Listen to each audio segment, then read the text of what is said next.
நரசிம்ம ஜெயந்தி நாளில் நரசிம்மரை போற்றி வணங்குவோம். ஸ்ரீ மங்களகிரி தன்னில் மலை உச்சி கோவிலில் பானக நரசிம்மர் தோற்றத்திலும் மலையடிவார் கோவிலில் லக்ஷ்மி நரசிம்மராகவும் காட்சி தரும் பெருமாளே. பாண்டவர்களில் ஒருவரான பீமனால் பூஜிக்கப்பட்டதால் பீமாத்ரி என்ற பெயரும் உண்டு. வேதாத்ரி மலையருகே ஸ்ரீ யோகானந்தன் என்ற பெயரில் தாயார் ஸ்ரீ ராஜலட்சுமியுடன் அருகில் உள்ள நதிக்குள் பெரிய சால கிராம மூர்த்தி ரூபத்தில் காட்சி தரும் பெருமாளே. நோய்கள் போக்கி பூரண ஆரோக்கியம் கொடுப்பவரே.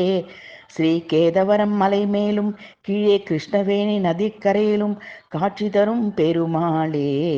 ஸ்ரீ வாடப்பள்ளி கோவிலில் ஸ்ரீ லக்ஷ்மி நரசிம்மராகவும் காட்சி தரும் பெருமாளே. நாம் சஞ்சலம் குடிகொண்ட மனதுடன் உள்ளே நுழைகிறோம். மலை அலை பாய்கிறது, மனது அலை பாய்கிறது. பகவான் தாள் சேர்ந்ததும் சஞ்சலம் மறைந்து பேரமைது குடிகொள்கிறது என்பதை காட்டுவதை போல் முகத்துக்கு நேராக தீபஜ்வாலை அப்படியும் இப்படியுமாக ஆடிக்கொண்டிருக்கும். அவன் மூச்சு காற்றுப்பட்டு அவ்வாறு ஆடுவதாகவும் காலடிக்கு முன்னால் உள்ள தீபஜ்வாலை அப்படியே ஆடாமலே இருக்கும். மட்டப்பள்ளி நரசிம்மர் சங்கு சக்கரம் ஏந்தி வளைந்த மீசையுடன் காட்சி தரும் பெருமாளே.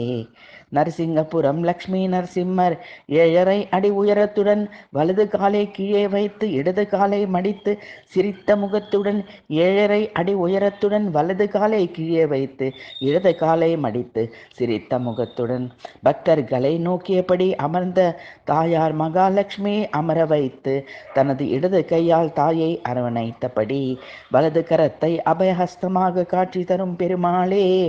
வைகாசி மாத சுவாதியில் நரசிம்ம ஜெயந்தி நாளில் நரசிம்மரை போற்றி வணங்குவோம்.